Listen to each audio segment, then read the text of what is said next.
let's give him a hand clap as he steps here.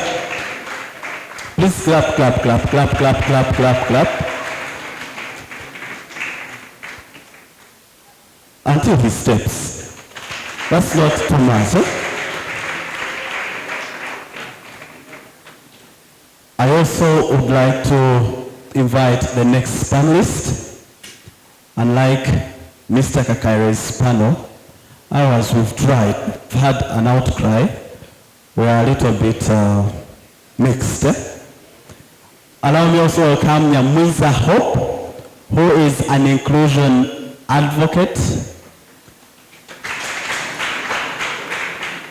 And she will tell us more about herself. But she also serves as an administrative assistant with Wings of Hope. So it's not by mistake that she's Hope, but also serves with Wings of Hope.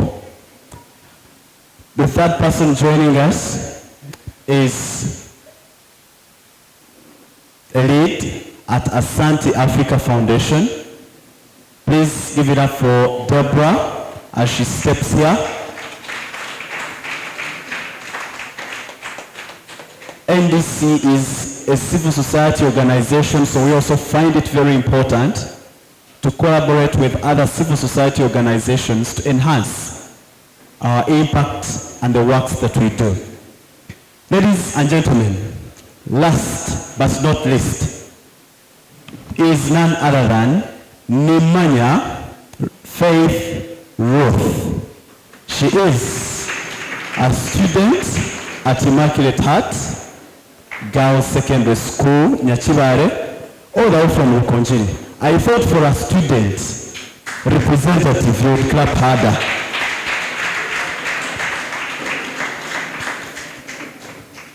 Thank you. She's making her way here, but as she comes, Nemanya is one of the, I think, the best and brilliant that we had recently in the Virtual National Students Anti-Corruption Challenge supported by GIZ, and in partnership with these all government agencies we've seen here. So Nemanya, you're welcome. Okay. Being a teacher, the teacher in me has not escaped. I'll just pray that those of us who are doing the refreshment, we can just finish. So we start and have the panel roll. Good. Welcome, ladies and gentlemen, to this panel discussion. I will just give us 2 minutes. In the first place, to introduce ourselves, also let us know who we work with and what we do. I'll start with Aaron, and we'll proceed to the other side.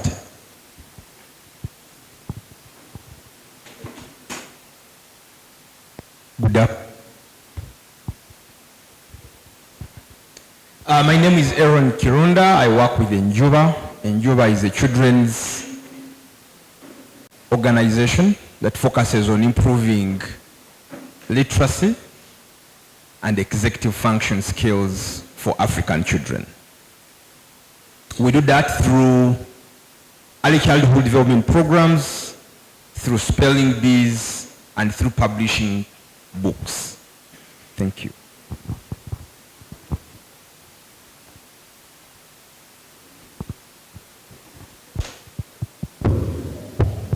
Okay. Good afternoon, everyone. My name is Nyamwiza Hope, as I was ably introduced by our moderator for this panel. I am an administrative assistant at Wings of Hope. Wings of Hope is a charity organization that provides psychosocial support to parents that have children with disabilities and also provide awareness about disabilities, integrating the aspect of provision of education to these young children who are marginalized in the rural areas and do not have access to education. I'm glad to be deliberating today. Thank you.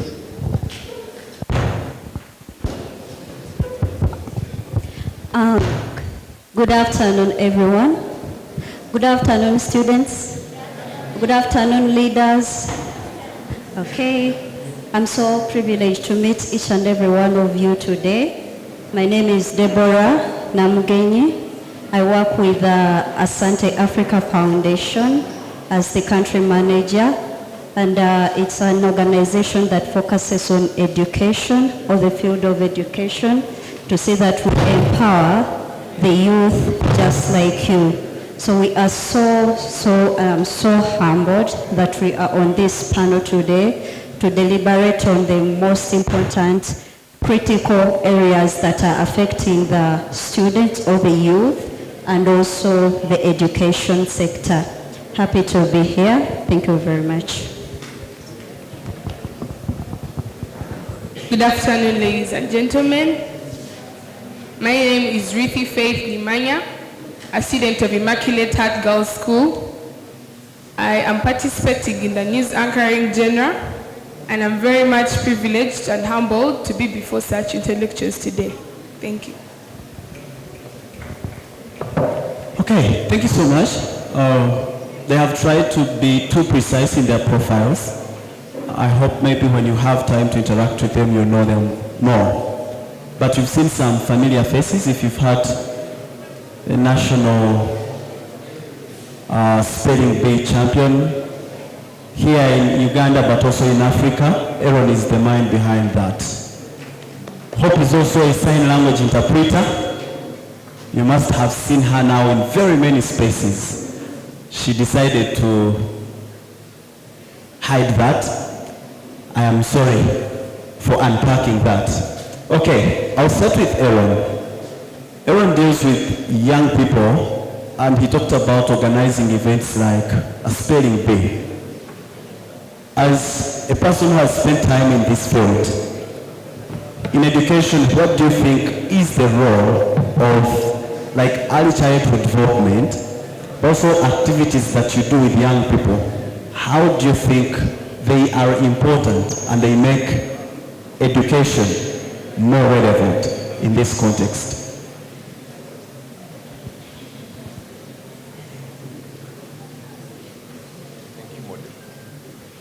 Thank you, moderator. Before I talk about the importance of early childhood education, I want to give you context. You in this audience are part of a very small group of lucky people, lucky students who made it to secondary school.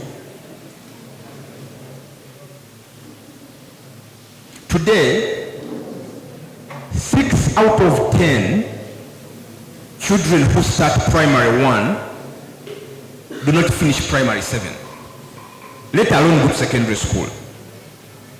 So in the first place, clap for yourselves. You're lucky that you're in this room.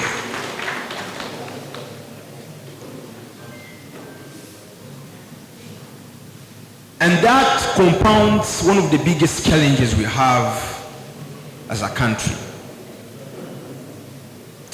In about 15 years of working in education, going back and forth, have understood that the challenges we face start from very early. At a stage when we are thinking about our careers and our future, in most cases it is too late, because we should really be starting to think about them as early as 3 years.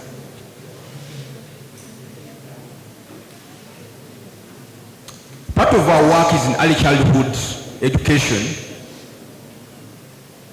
mainly because we live in a country where 90% of our young children who are ready to go to school between ages 3 to 5 do not attend any early childhood education.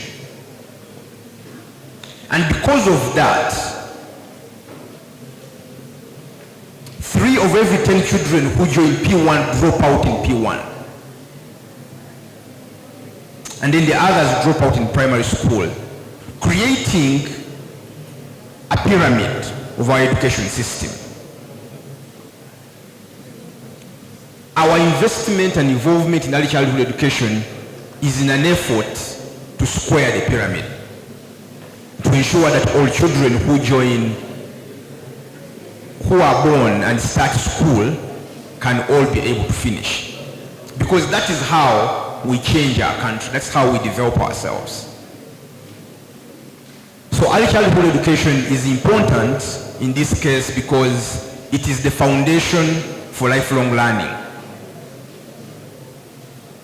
But it is also key for developing skills that some of you are exhibiting in this week. Executive function skills.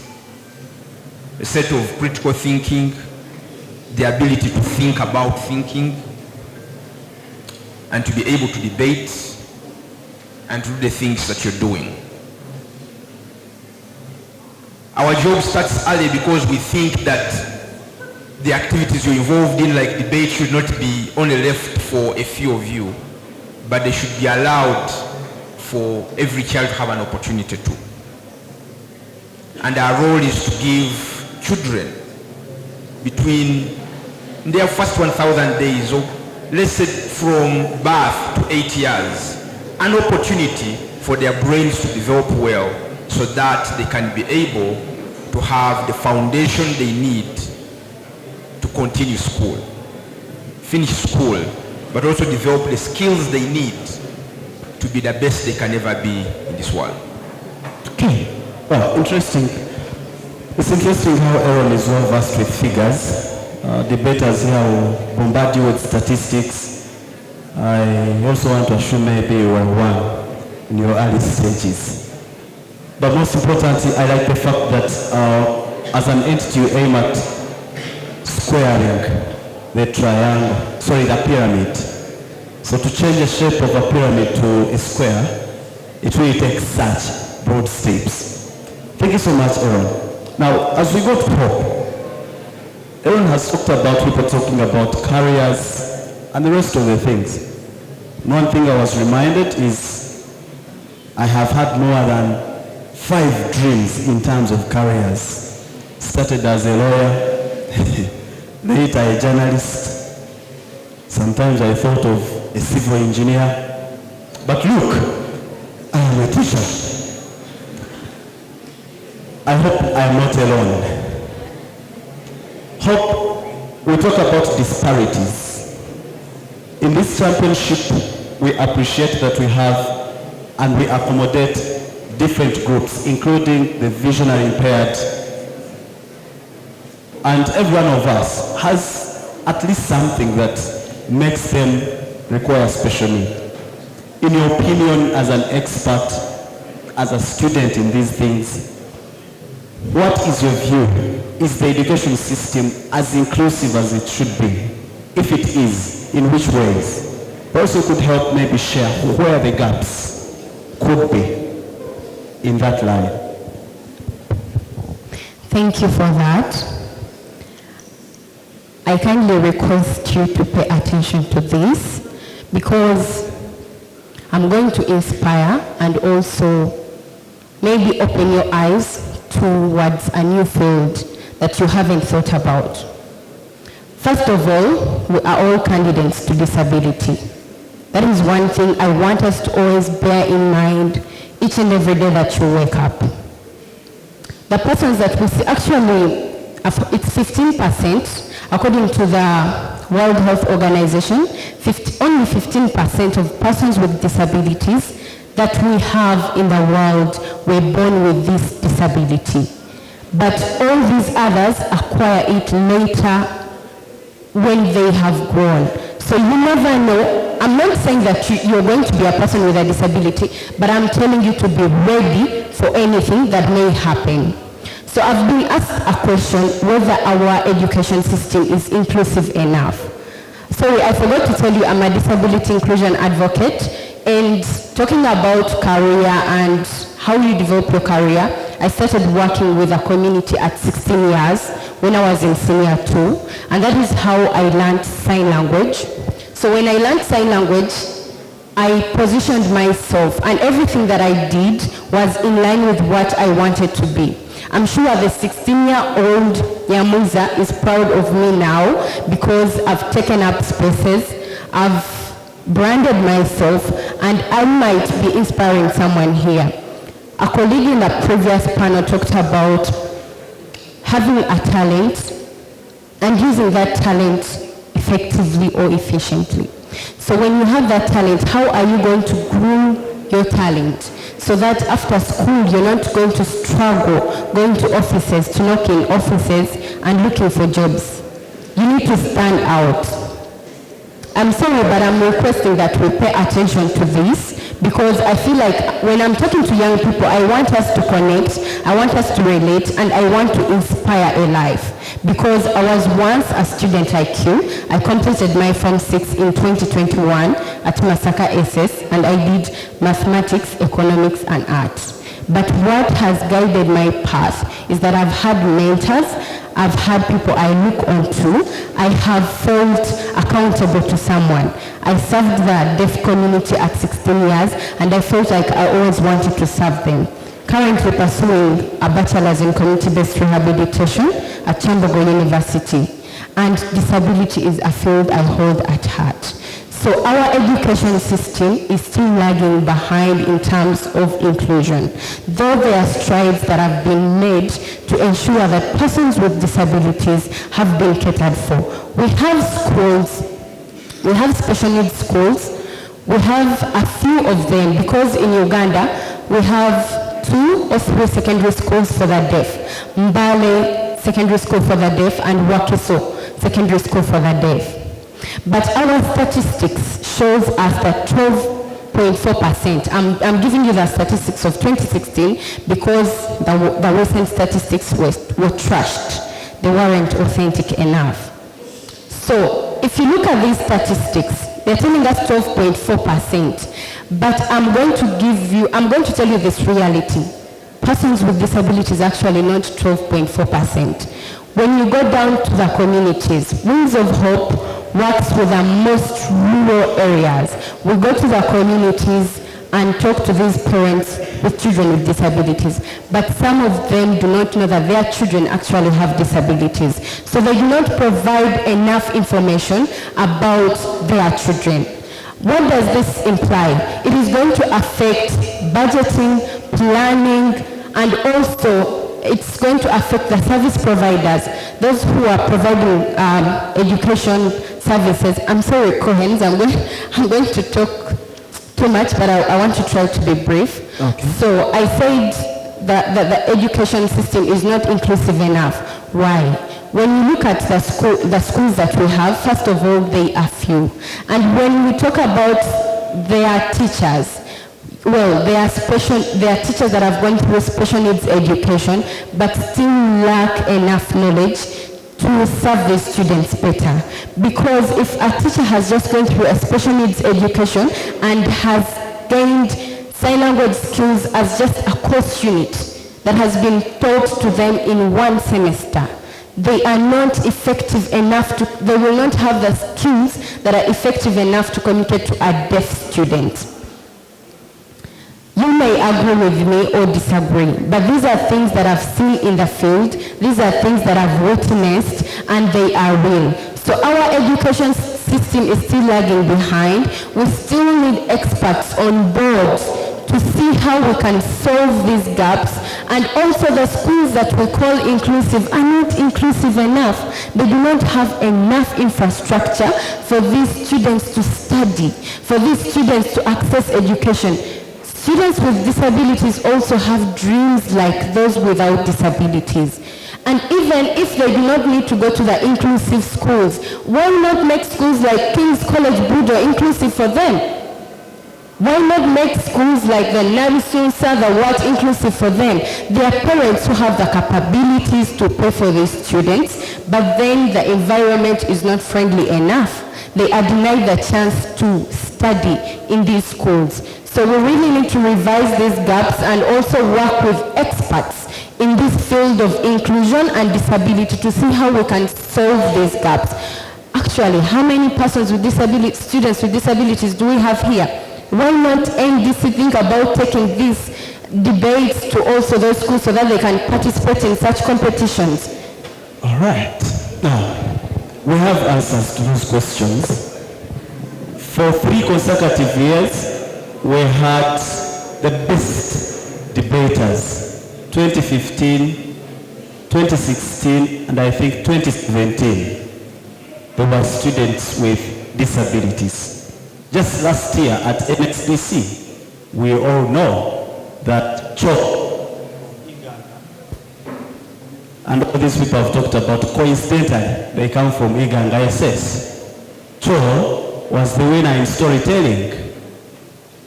We have them here, many of them, and for the same reason from the feedback we get, we think it is important to talk about them.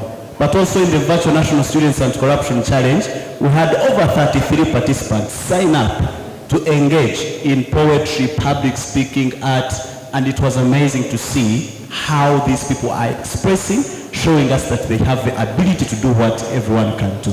So please, we have the answers, but I like the aspect that we still have gaps in terms of facilities, but also in teacher training. Because if we do not have good teachers or facilitators, maybe perhaps we lose it. Deborah, your part now that we have looked at inclusion, we look at the work that you do, seeks to give young people opportunities to access education, but also to help them learn. I'd like to know, in the work you do, what kind of milestones or important things have you found out as an entity that you think other entities or CSOs could pick up to ensure we support government efforts and other private partners to enhance education and ensure that it solves real-life problems? Thank you, moderator. Good question.